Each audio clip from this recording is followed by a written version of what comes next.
கிறிஸ்துவின் உபதேசம் இது நம் வாழ்வின் அவசியம். கிறிஸ்துக்குள் பிரியமான தேவ பிள்ளைகளே மற்றும் நண்பர்களே, உங்கள் அனைவருக்கும் உலக இரட்சகர் இயேசுவின் நாமத்தினாலே வாழ்த்துக்களை நாங்கள் தெரிவித்துக் கொள்கின்றோம்.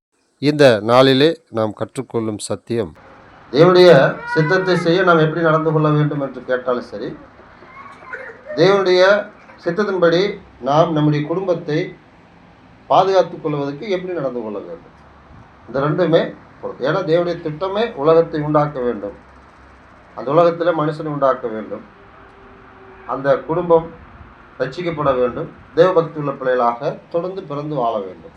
இதுதான் அவருடைய சித்தம். இந்த சித்தத்தை நிறைவேற்றுவதற்கு நாம் எப்படிப்பட்ட மக்களாய் நடந்து கொள்ள வேண்டும், இதுக்காக தேவன் நமக்கு என்ன சத்தியம் சொல்கிறார் என்பதை இன்றைக்கு நாம் கற்றுக்கொள்ள இருக்கிறோம். முதல் பகுதியிலே நோவா தன்னுடைய குடும்பத்தை பாதுகாத்துக் கொள்வதற்கு, காப்பாற்றுவதற்கு என்ன செய்தார், எப்படி நடந்து கொண்டார். எபிரேயர் புஸ்தகம் 11ஆம் அதிகாரம் வசனம் 7 நாம் கவனிக்கும் பொழுது, விசுவாசத்தினாலே நோவா தற்காலத்திலே காணாதவைகளை குறித்து தேவ எச்சரிப்பு பெற்று பயபக்தியுள்ளவனாகி தன் குடும்பத்தை ரட்சிப்பதற்கு பேழையை உண்டு பண்ணினான். அதனாலே அவன் உலகம் ஆக்கினுக்குள்ளானது என்று தீர்த்து விசுவாசனால் உண்டாகும் நீதிக்கு சுதந்திரவாளியானான். நோவா தன் குடும்பத்தை பாதுகாத்துக் கொள்ள என்ன செய்தார்? தேவனுடைய சித்தத்தின்படி நோவாவுடைய குடும்பத்தை பாதுகாத்துக் கொள்ள தேவன் அவருக்கு என்ன சொன்னார்? முதல் பகுதியை நம்ம கவனிக்கிறோம். விசுவாசத்தினாலே நோவா தற்காலத்தில் காணாதலை குறித்து தேவ எச்சரிப்பு பெற்று. அப்ப தேவ சித்தத்தை நாம் செய்ய வேண்டுமானால் எப்படி நடந்து கொள்ளணும்? முதலிலே அவர் சொல்லக்கூடிய எச்சரிப்பை நம்ம கவனிக்கணும். எச்சரிப்பு ஒரு மனிதனுக்கு எப்பொழுது வரும்? ஒரு அழிவு, ஒரு ஆபத்து, ஒரு நஷ்டம், ஒரு ஏமாற்றம் வரும் பொழுது, இப்போ தேவனானவர் இந்த இடத்துல என்ன எச்சரிப்பு கொடுக்குறாரு? ஜலப்பள்ளத்தினாலே இந்த உலகத்தை தேவனானவர் அழிக்க திட்டம் செய்தார். அதிகாரம் 6ஆம் அதிகாரத்தில் மனுஷனுடைய அக்கிரமங்களும் பெருகி இருக்கிறது, அவருடைய நினைவுகளும் நித்தம் இல்லாமல் பொல்லாதாக இருக்கிறது. அதனாலே தேவனானவர் மனுஷனை அழிக்க திட்டம் செய்தார். அதனாலே அந்த முடிவில் நோவாவினுடைய குடும்பத்தை தேவன் பார்க்கிறார். அதே நோவாவை பற்றி 6ஆம் அதிகாரத்தில் தேவனுக்கு முன்பாக உத்தமனாக இருக்கார், நீதிமானாக இருக்கார், தேவனுக்கு பயந்து இருக்கிறார். நோவாவுக்கோ தேவனுடைய கண்களில் கிருபை கிடைத்தது. பாருங்க, ஒரு அழிவு வருது, அந்த அழிவில் நோவாவை தேவன் காப்பாற்ற ஒரு வாய்ப்பு இருக்குது. எப்படி? தேவன் எதிர்பார்த்தபடி நோவா வாழ்ந்தார், மற்ற மக்கள் எல்லாருமே வாழலை. அப்போ எச்சரிப்பு என்ன சொன்னார்? ஜலப்பிரளயத்தினால உலகத்தை நான் அழிக்க போறேன்னார். சரி, இந்த எச்சரிப்பு இதோட அடுத்தது பாதுகாப்புக்காக என்ன சொன்னார் பாருங்க. பயபக்தி உள்ளவனாகி தேவன் சொன்ன அந்த எச்சரிப்புக்கு அவர் என்ன செய்தார்? கீழ்ப்படுகிறார். சில நேரங்களில் நமக்கு என்ன எச்சரிப்பு வந்தாலுமே அதை நம்ம ஏற்றுக்கொள்வது கிடையாது, சர்வசாதாரணமாக அதை மீறித்தான் போகும். இப்போ பயபக்தி வருது பாரு, பயம் வருது, அப்போ அழிந்து விடக்கூடாதுங்கிற ஒரு பயம் வருது. இந்த பயபக்தியானது தேவன் சொல்லக்கூடிய வார்த்தைகளிலே நம்ம நம்பி கட்டுவிப்பது, விசுவாசத்தை கட்டுவிப்பது. விசுவாசம் மட்டும் இருந்தால் போதும். விசுவாசம், தேவபக்தி, ஞான, அறிவு, இச்சையடக்கம், பொறுமை, இதெல்லாம் நமக்கு வேணுங்கிறார். ஆக பிரியமானவர்களே, இந்த இடத்துல நோவா தன்னுடைய குடும்பத்தை பாதுகாத்துக் கொள்வதற்கு தேவ எச்சரிப்பை கேட்ட உடனே அந்த தேவ எச்சரிப்புக்கு அவர் கீழ்ப்படிந்தார். 2. சரி, 3வது அவர் என்ன செய்றாரு பாருங்க. பேழையை உண்டு தன் குடும்பத்தை ரட்சிப்பதற்கு பேழையை உண்டு பண்ணினான்.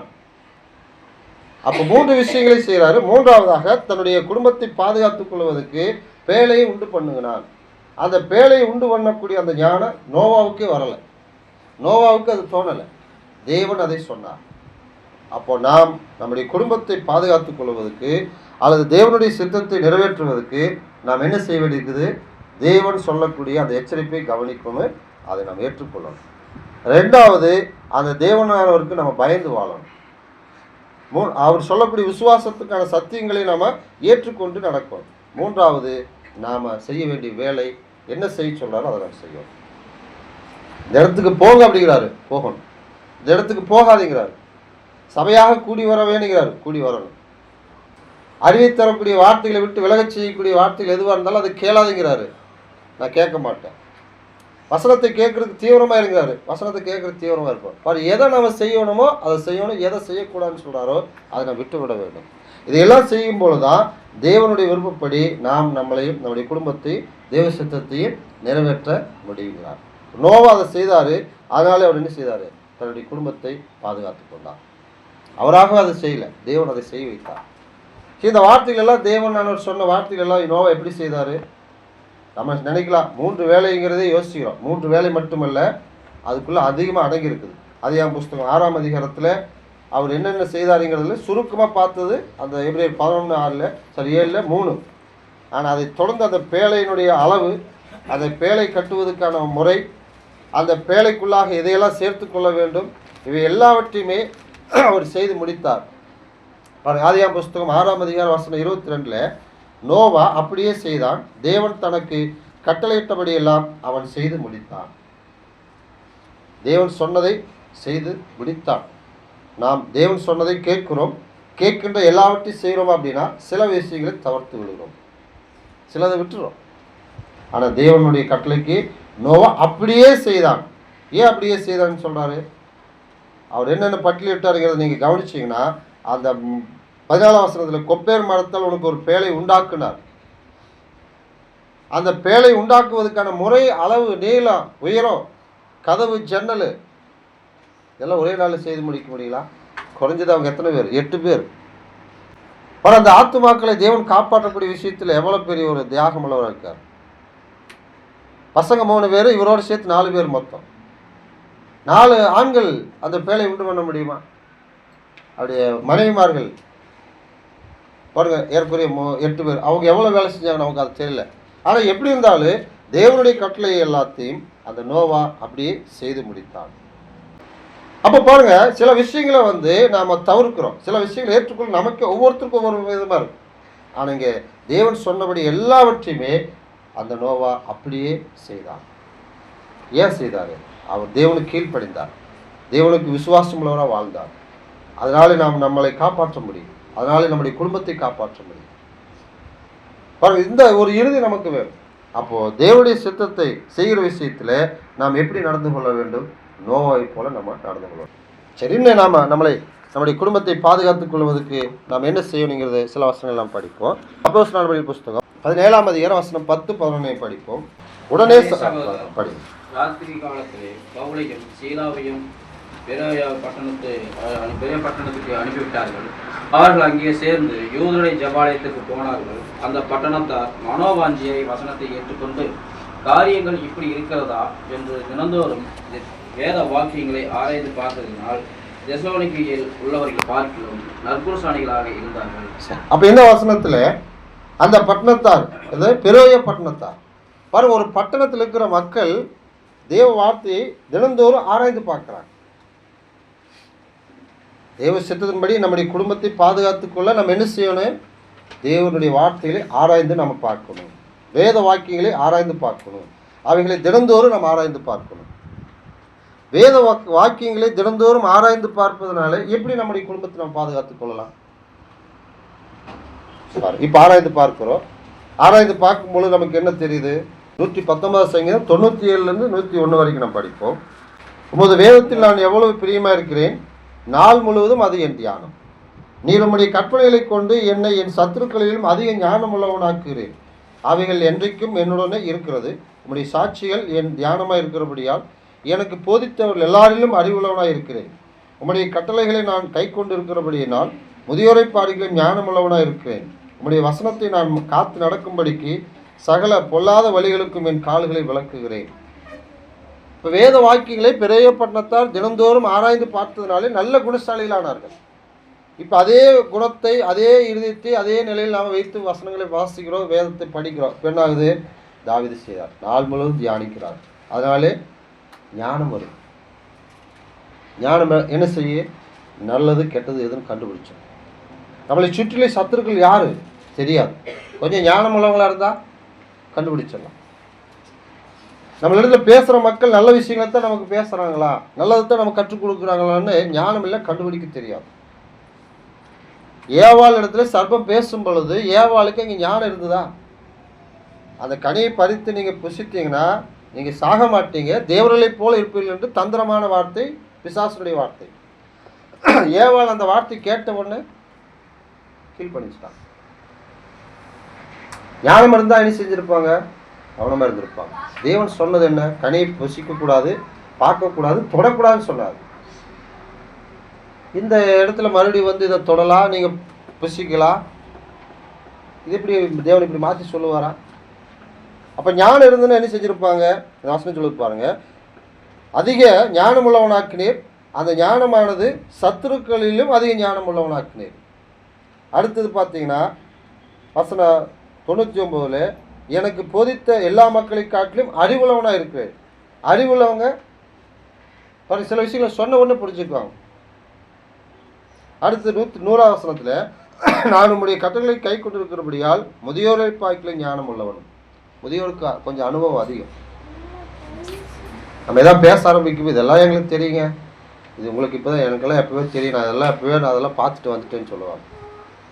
நமக்கு ஏதோ புதுசு மாதிரி தெரியும். சில விஷயங்களை ஒன்றுமே புரியல, என்ன செய்யறது தெரியல, பெரியவங்க நம்மளை கூப்பிட்டு, நான் உங்களுக்கு கொஞ்சம் கவனிக்கிறேன் தம்பி, என்னாச்சு ஐயா, இந்த மாதிரி அது ஒரு பிரச்சனை, என்ன செய்யறது இல்லை, இவ்வளோதானா, நான் சொல்கிற மாதிரி போய் செய்யணும். அந்த நிலையை கடந்து வந்திருக்கிறாங்க அவங்க. கஷ்டம் நஷ்டம் ஒரு சம்பவத்தை பார்க்குறோம், வேலை செய்கிறோம், பிரச்சனை இருக்குதுங்கிறோம், அதெல்லாம் பார்த்துட்டு வந்தவங்க என்ன சொல்லுவாங்க? இதெல்லாம் இருக்கத்தான் செய்யுது, இல்லாமல்லாம் ஒன்றும் வாழ்க்கை இல்லை, அதெல்லாம் நம்ம சரியாயிடு, கவலைப்படாதீங்க போங்க. அப்போது வேத வசனங்களை தினந்தோறும் ஆராய்ந்து பார்க்கும் பொழுது நாம் ஞானமுள்ள மக்களாக மாற முடியும், அறிவுள்ளவங்களாக மாற முடியும். அதனால் நம்ம என்ன செய்ய முடியும்? வசனம் 101, பொல்லாத வழிகளுக்கு நம்மளை விலக்கி காக்க முடியும். இன்னும் அடுத்தது 119 சங்கீதம் வசனம் 11, நான் உமக்கு விரோதமாய் பாவம் செய்தபடிக்கு உமது வாக்கை என் இருதயத்தில் வைத்து வைத்தேன்.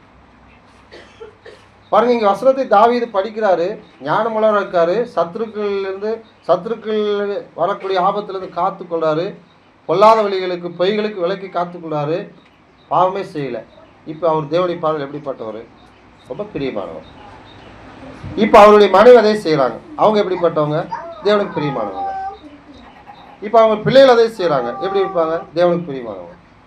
எசேக்கியேல் 18ஆம் அதிகாரத்தில் நீதிமான் யாருன்னு சொல்கிறாரு? நான் சொன்ன கட்டளையில் ஒவ்வொன்றையும் கடைபிடித்து செய்யும் பொழுது அவனே நீதிமானுங்கிறார். இப்போ இதை கடைபிடித்து ஒருத்தர் வாழ்கிறார், அப்பா வாழ்கிறார், மகன் வந்து அப்படி வாழலை. இப்போ என்ன சொல்கிறாரு? பாவம் செய்கிற ஆத்மா சாகும். இல்லை அப்பா நீதிமான் சரியாக இருந்தார், மகன் எப்படிங்க தண்டிக்கலாம், அதெல்லாம் பார்க்க மாட்டார். நம்ம தான் சில நேரத்தில் அப்பா நல்லவருங்க, அதனால பையன் என்ன செய்யறது, அவருக்காக நம்ம விட்டுலாங்கிறோம். தேவன் நீதியாக தீர்ப்பு செய்வார். அப்பா நல்லவருங்கிறதுக்காக மகனை விட்டா இப்போ எல்லாரும் கேட்டாங்கன்னா எப்படி நீதியை நம்ம தீர்ப்பு சொல்ல முடியும்? அப்போ தேவனிடத்தில் நீதியாக தான் இருக்கு, நீதியாக தான் இருக்கு. அதனால் அதே மகன் வந்து நீதிமானாக இருக்காரு, அப்போ அப்பா அநீதிக்காரன், பரவாயில்ல மகனால் அப்பா மன்னிச்சு விட்டுலாம் நினைக்க முடியும்? பெற்றவராச்சே, பெற்றவருங்கிறதுக்காக சாப்பாடு கொடுக்கலாம், பெற்றவங்களுக்காக ஒரு அந்த அவசிய தேவைகளை கடமைகளை செய்யலாம். ஆத்மாவை காப்பாற்ற முடியுமா? முடியாது. வசனத்தை கை கொள்ளக்கூடிய இருதயம் தான் பாவம் செய்யாமல் இருக்க முடியும். அப்போது பாவம் செய்கிற ஆத்மா, அது அப்பாவாக இருந்தால் அது அந்த ஆத்மா சாகுது, மனைவிங்கிற ஆத்மா இருந்தால் அதுவும் சாகுது, பிள்ளைகளுங்கிற ஆத்மா பாவம் செய்யும் பொழுது அவங்களும் சாகிறாங்க. அப்போது பாவம் செய்யாத அளவுக்கு காப்பாற்றக்கூடியது வேத வாக்கியங்கள். அந்த வேத வாக்கியங்கள் இருதயத்தில் இருந்தால் தான். அந்த வேத வாக்கியங்கள் எப்போ இருதயத்தில் இருக்குது, அதையே தியானிக்கும் பொழுது, அதையே நம்ம அதிகமாக கேட்கும் பொழுது, அதையே அதிகமாக வாசிக்கும் பொழுது, பெரிய பட்டணத்தை அப்படி தான் செஞ்சாங்க. வேத வாக்கியங்களை தினந்தோறும் வாசித்தாங்க, தியானித்தாங்க, ஆராய்ச்சி பண்ணாங்க. நல்ல குணசாலிகள் என்ன செய்வாங்க? அப்போ நாம் நம்முடைய குடும்பத்தை தேவனுடைய சித்தம்படி பாதுகாத்துக் கொள்வதற்கு நாம் என்ன செய்யணுங்கிறாரு? வேத வாக்கியங்களை தினந்தோறும் ஆராய்ந்து பார்க்கணும். வெறுமன அல்ல, விசுவாசத்தோடு நம்ம ஆராய்ந்து பார்த்து அதை உணர்ந்து அதை நம்ம இருதயத்தில் வைத்துட்டோம்னா பாவம் செய்யாமல் காப்பாற்றலாம். அதே இருதயத்தை மனைவிக்கு தேவன் கொடுக்குறாரு, பிள்ளைகளுக்கு கொடுக்குறாரு, பேர பிள்ளைகளுக்கு கொடுக்குறாங்க. இப்போ கர்த்தருடைய நியாயத்தீர்ப்பு நாள் வருது, எப்படி இருப்பாங்க அந்த குடும்பம்? இந்த வசனப்படி வாழ்ந்தால் அந்த அப்பா அம்மா பிள்ளைகள் பேர பிள்ளைகள் வரைக்கும் எல்லாருமே தேவ சமூகத்தில் போவதுக்கு வாய்ப்பு இருக்கு. அப்போ நம்ம குடும்பத்தை பாதுகாத்துக் கொள்வதற்கு நம்ம என்ன பிரயாசப்படுறோம்? என்ன செய்யறது? சாப்பாடு, வேலை, துணி, காசு, நகை, இடம், வீடு, வேறு என்ன வேணும்? எல்லாம் வாங்கி கொடுத்தாச்சு. ஒரு தகப்பனா, ஒரு மனைவியா, ஒரு பிள்ளைகளாக இருந்து ஒரு இந்த கடமை செய்யலாம். இது அவங்களுடைய ஆத்மாவை பாதுகாக்குமா? வாழ்றதுக்கு இது தேவைதான். ஆனால் இதுதான் தேவைன்னு இல்லை, இது இருந்தால் நல்லது, இல்லைனாலும் பரவாயில்ல, இல்லாதவங்களும் வாழ முடியுது. நம்முடைய குடும்பத்துக்கு தேவையானவர்களை செய்கிற விஷயத்தில் நம்ம கவனம் செலுத்தக்கூடியதையோ, நாம் நம்முடைய வசனங்களை நம்ம வசனத்தை நம்முடைய வாழ்க்கையில் வசனத்தை தியானிக்கிறோமா, நம்முடைய மனைவி அதை செய்கிறாங்களா, பிள்ளைகள் அதை செய்கிறாங்களா, பேர பிள்ளைகள் இருக்கிறாங்களா, அவங்க அதை செய்கிறாங்களா, செய்யலை பேரே செய்யலாம். அதை பிறகு பண்ண தரப்போ நம்ம செய்ய முயற்சி பண்ணலாம். ஏன்? அப்போ தான் நம்முடைய குடும்பத்தை நம்ம பாதுகாத்து கொள்ள முடியும். சரின்னு நம்முடைய குடும்பத்தை தேவனுடைய சித்தன்படி செய்வதற்கு நம்ம என்ன செய்யணுங்கிறத நம்ம பார்ப்போம். பிலிப்பியர் 2ஆம் அதிகாரம் வசனம் 12. அதனால் எனக்கு பிரியமானவர்களே, நீங்கள் எப்பொழுதும் கீழ்ப்படுகிறபடியே நான் உங்களுக்கு சமயமாக இருக்கும் பொழுது மாத்திரமல்ல, நான் தூரமாக இருக்கிற இப்பொழுதும் அதிக பயத்தோடும் நடுக்கத்தோடும் உங்கள் ரட்சிப்பு நிறைவேற பிரயாசப்படுங்கள். அப்போ நம்முடைய குடும்பத்தை பாதுகாத்துக் கொள்வதற்கு, ரட்சிப்பதற்கு இந்த வசனப்படி நம்ம என்ன செய்ய வேண்டியிருக்குது பாருங்க. இது எதுக்கு நாம் படிக்கிறோம்னா, எனக்கு பிரியமானவர்களே நீங்கள் எப்பொழுதும் கீழ்ப்படுகிறபடி, எப்பொழுதும் நம்ம கீழ்ப்படியோடும் பாருங்க. நான் உங்களுக்கு சமயமாக இருக்கும் பொழுது மாத்திரமல்ல, பக்கமாக கணவன் இருக்காரு, மனைவி இருக்கிறாங்க, பிள்ளைகள் இருக்கிறாங்க, கொஞ்சம் அமைதியாக இருப்போம், அப்புறம் பார்த்துக்கலாம், நல்லதில்லை. தேவன் நம்மளை பார்த்துட்டு இருக்காரு, தேவனுடைய பிள்ளைகளை இங்கே வந்துட்டோம், சபையிலெல்லாம் நம்மளை பார்த்துட்டு இருக்கிறாங்க, நம்ம கொஞ்சம் அமைதியாக இருப்போம், இவங்க போட்டு அந்த பக்கம். சில நேரத்தில் அப்படித்தான் நடக்குது. விசுவாசியில் ஏதாவது நம்ம போகாத இடத்துக்கு போயிருப்போம், யாரோ அங்கே ஒரு திடீர்னு வந்திருப்பாங்க, ஐயோ வந்துட்டாங்களே பார்த்துருவாங்களே, என்ன செய்யலாம், அவர் எப்போ போவார் எப்போ மறைவார்னு நம்ம என்ன செய்கிறோம், மறைஞ்சு நிற்கிறோம். அவர் போயிட்டாரப்பா இவ்வளோ நேரம் ஆகிப்போ நடக்குதா இல்லைங்களா?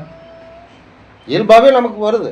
அப்போ பக்கமாக இருந்தால் நம்ம பயப்படுறோம், தூரமாக போயிட்டா அப்போது இந்த வசனம் என்ன சொல்லுது, பக்கமாக இருந்தாலும் சரி தூரமாக இருந்தாலும் சரி நீங்கள் எப்படி இருக்கோன்னா அதிக பயத்தோடும் நடுக்கத்தோடும் உங்கள் ரட்சிப்பு நிறைவேற பிரயாசப்படுங்க. அவர் பார்க்குறதுனால, அப்பா பார்க்குறதுனால, அம்மா பார்க்குறதுனால, மனைவி பார்க்குறதுனால, கணவன் பார்க்குறதுனால, பிள்ளைகள் பார்க்குறதுனால அவங்கள யாரும் நம்ம காப்பாற்ற போகிறதில்ல. அவங்களால பயந்து நம்ம பிரச்சனையை நினச்சிருந்தோம்னா பிரச்சனை தான் பெருசாகும். இப்போ அவங்க வந்துட்டாங்களே வள்ளிங்கிறத விட நாம் எப்பொழுதும் பயத்தோடு இருந்தால் அந்த வசனம் உங்கள் ரட்சிப்பு நிறைவேற நீங்கள் பிரயாசப்படுங்க, உங்களை காப்பாற்றி கொள்வதற்கு பிரயாசப்படுங்க, உங்கள் குடும்பத்தை காப்பாற்றி கொள்வதற்கு பிரயாசப்படுங்க. அதுக்கு இந்த வசனப்படி நாம் செய்ய வேண்டியதுன்னா எப்பொழுதும் தேவனுக்கு கீழ்ப்படுகிறோம். எப்பொழுது எப்போ நாம் கீழ்ப்படிவோம், தேவன் என்னை பார்க்குறான். எபிரேயர் 3ஆம் அதிகாரம் வசனம் 13. அவருடைய பார்வைக்கு மறைவான சிருஷ்டி ஒன்றுமில்லை, சகலமும் அவருடைய கண்களுக்கு முன்பாக நிர்வாணமாயும் வெளியரங்கமாக இருக்கிறது, அவருக்கே நாம் கணக்கு ஒப்புவிக்க வேண்டும். என்னை பார்க்கிறவர் தேவன். பாருங்க, இந்த இருதயம் நம்ம எப்படி ஒரு மனுஷன் இருந்துட்டாரு, அப்பா அம்மா இருக்காங்க, பிள்ளைகளுக்காக கொஞ்சம் பயப்படுறோம், அதே பயத்து கொஞ்சம் தேவன் நம்ம மேலே கவனமாக இருக்கார், தேவன் நம்மளை பார்க்குறாருன்னு தான். ஒரு மனுஷன் பார்க்குறாங்கிறப்பவே நமக்கு பயம் வருது. ஒரு வகையில் அது நல்ல விஷயம்தான், ஐயோ அவங்க பார்த்துட்டா ஏதாவது சொல்லிடுவாங்களேன்ட்டு அதை தப்பு பண்ணாமல் நிற்கிறோம். அதே தேவன் பார்க்குறாருன்னா நம்முடைய ஆத்மாவே நம்ம பாதுகாக்கலாமே, நம்ம குடும்பத்தை நம்ம பாதுகாக்கலாமே. தலைவர் கெட்டு போயிட்டாருன்னா தொண்டர்கள் கெட்டு போயிடுவான், கணவன் கெட்டு போயிட்டாருன்னா மனைவி கெட்டு போயிடுவாங்க, மனைவி கெட்டு போயிட்டாங்கன்னா வசனம்படி சரியாக வாழக்கூடிய வாழ்க்கை இல்லாத பட்சத்தில் பிள்ளைகளும் வழி மாறி போயிடுவாங்க. அதெல்லாம் சொல்லுவார், கெட்டு போட்டான்னு உலகம் சொல்லக்கூடிய அந்த மாதிரி நினைக்க வேண்டாம். அப்பா சத்தியத்தை கேட்டு கீழ்ப்படியலாம், மனைவிக்கு எப்படி சொல்லுவார், 2 பேரும் கீழ்ப்படியலை, பிள்ளைகளுக்கு எப்படி சொல்லுவாங்க, பேர பிள்ளைகளுக்கு எப்படி சொல்லுவாங்க. அப்போ யாருமே எந்த குடும்பத்துக்கு ரட்சிப்புக்குள்ள வராது. அதனால் பிரியமானவர்களே, தேவனுக்கு பயந்து நாம் எப்பொழுது வாழ வேண்டும், அவர் நம்மளை பார்த்து கொண்டிருக்காரு, அந்த இறுதி மூலங்களாக இருந்தால் நாம் நம்முடைய வாழ்க்கையிலே தேவனுக்கு பயந்த பிள்ளைகளாக நம்ம வாழ முடியுங்களா. அதில் நம்ம எந்த நிலையில் நாம் இருக்கிறோம், நம்முடைய குடும்பத்தை காப்பாற்றிக் கொள்வதற்கு ஆபிரகாம், அந்த நோவா, அந்த தெசலோனிக்கே சபைகளை பிறைய பட்டணத்தாரை போல நம்ம எப்படிப்பட்டவங்களாக இருக்கிறோம். பிலிப்பியர் 3ஆம் அதிகாரம் வசனம் 15 பாருங்கள், 15 17 வரைக்கும். ஆகையால் நம்மில் தேர்ந்தவர்கள் யாரும் இந்த சிந்தையாக இருக்க கடவும், எந்த காரியத்திலாவது நீங்கள் வேறே சிந்தையாக இருந்தால் அதையும் தேவன் உங்களுக்கு வெளிப்படுத்துவார். ஆகிலும் நாம் எதுவரையில் தேறியிருக்கிறோமோ அது முதல் ஒரே ஒழுங்காய் நடந்து கொண்டு ஒரே சிந்தையாக இருப்போமாக. சகோதரரே, நீங்கள் என்னோடு கூட பின்பற்றுவர்களாகி நாங்கள் உங்களுக்கு வழிகாட்டுகிறபடி நடக்கிறவர்களை மாதிரியாக நோக்குங்கள். தேவன் நமக்கு யாரை மாதிரியாக காண்பித்தார்? நோவாவை, ஆபிரகாமை, அந்த பெரிய பட்டணத்தாரை, அந்த தாவீதை, பவுல், அந்த பிலிப்பி சபையார். பட் இவ்வளோ பேர் நமக்கு ஒரு மாதிரியை காண்பிக்கிறாங்க. எப்படி? உங்களை காப்பாற்றி கொள்ளுங்க, உங்களை பாதுகாத்து கொள்ளுங்க. அதுக்கு நீங்கள் என்ன செய்யணும்? இப்போ நாம் இதை கற்றுக்கொண்டவங்க இது வரைக்கும் நம்ம கற்றுக்கொள்ளலை, ஒருவேளை இப்போ கற்றுக்கொண்டோம். கற்றுக்கொண்டு இந்த நேரத்திலேருந்து நம்ம என்ன செய்யணும்? இந்த சிந்தையாக இருப்போம். ஒரு ஆபத்து வரும்போது தான் தெரியும். கொரோனா காலத்தில் நம்முடைய குடும்பத்தை எத்தனை பேர் பாதுகாக்கலாம்னு நம்ம நினைச்சோம். இப்படி கேட்போம், குடும்பத்தில் உள்ளவங்க எப்படித்தான் போட்டு அப்படின்னு யாராவது நினைச்சிருக்குமா? அதை தொட்ட அது தொடாத, அங்கே போகாத, யாராவது எது கொடுக்குறாங்களா போகாத, அம்மையார். 2 விஷயம், 2 பயம். ஒன்று அவங்களுக்கு வந்துடும், அவங்களுக்கு வர்றதோடு நிற்குதா, அவங்க வீட்டுக்கு வந்தால் நமக்கும் தானே வரும். அவரையும் காப்பாற்றணும் நம்மளையும் காப்பாற்றணும் நினைக்கிறோம் இல்லைங்களா? அந்த சிந்தை, ஏன்னா அந்த நோயினுடைய அழிவு நமக்கு புரியுது. ஆனால் பாவம்ங்கிற அந்த நோய் நமக்கு எப்படி அழிவு கொண்டு வருங்கிறது மட்டும் ஏன் புரியுது? இல்லை புரியுது, இருந்தாலும் நம்ம என்ன செய்ய வேண்டியது? கொஞ்சம் அதான் எச்சரிப்புக்காக தான் நம்ம படிக்கிறோம். இது தெரியல, யாருக்கு புரியலைங்கிறது இல்லை, தெரிஞ்ச விஷயத்தை நாம் மீண்டும் ஞாபகப்படுத்தி கொள்வதற்கு தான் இந்த வசனம் சொல்லுது. எதுவரையில் நாம் தெரிவிக்கிறோமோ அது முதல் ஒரே ஒழுங்காய் ஒரே சிந்தையாக நாம் நடந்து நாம் யாரை பின்பற்றும்படி, யாரை தேவன் நமக்கு மாதிரியாக வைத்திருக்கார் அவங்கள பார்ப்போம். அந்த நோவை போல் நாமளும் நம்முடைய குடும்பத்தை காப்போம். அந்த ஆபிரகாமை போல் நம்முடைய குடும்பத்தை காப்போம். அந்த பிறையோ பட்டணத்தாரை போல் நம்ம வசனத்தை படித்து நம்முடைய ஆத்மாவை பாதுகாத்துக்கணும். தாவீதை போல் நம்ம இருப்போம். நம்ம கொஞ்சம் கவனமாக இருப்போம். கொஞ்சம் வசனத்தை படிங்க, ஜெபம் பண்ணுங்க, வாங்க எல்லாரும் போகலாம். ஏன் இயேசு எல்லாரையும் அழைக்கிறார். ஒருவரும் கெட்டு போகக்கூடாதுங்கிறதான் நம்முடைய விருப்பம். பிரியமானவர்களே, தேவனுடைய சித்தத்தின்படி நம்முடைய குடும்பத்தை பாதுகாத்துக் கொள்ள நாம் என்னவெல்லாம் செய்யணுங்கிறதுல ஒரு சில விஷயங்களை இன்றைக்கி நாம் படித்து எச்சரிப்பு பெறும்படி தேவன் உதவி செய்தார். அதை மனதில் கொண்டு நம்மளை காப்பாற்றிக் கொள்ள தேவன் உதவி செய்வாராக. உங்கள் கவனத்தை நடிச்சுள்ள இந்த செய்தியத்தோடு முடித்துக் கொள்கிறேன்.